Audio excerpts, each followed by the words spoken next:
పరం శాంతి. ఈరోజు శివరాత్రి స్పెషల్ మహాశివరాత్రి జరుపుకుంటూ ఉన్నాం.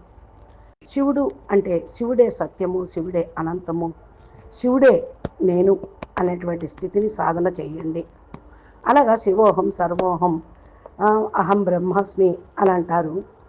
మనము ఏదైతే ఇప్పుడు శివుడు గురించి యథార్థంగా తెలుసుకుని శివుడికి సమర్పణ చేయాలి అనుకుంటే సంకల్పము శివత్వాన్ని పొందండి.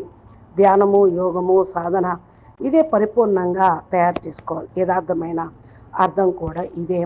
యథార్థ యోగము అంటే ఆత్మ బ్రహ్మ సమానంగా కావటం, బ్రహ్మస్వరూపంగా పొందటం. మనం బాపూజీ ఇదే చెప్తున్నారు, మీరందరూ బ్రహ్మస్వరూపము అని.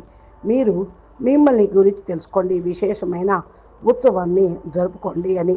ఉపవాసము అంటే దగ్గర పరమాత్మకు సమీపంలో ఉండటం.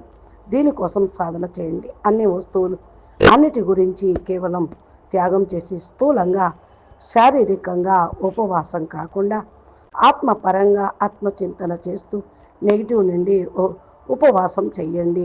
అప్పుడే శివత్వాన్ని తెలుసుకోగలుగుతారు. నేనే శివుణ్ణి, నేనే బ్రహ్మస్వరూపాన్ని అనే స్వరూపం ఆత్మిక వాస్తవిక స్థితిలో ఉండండి.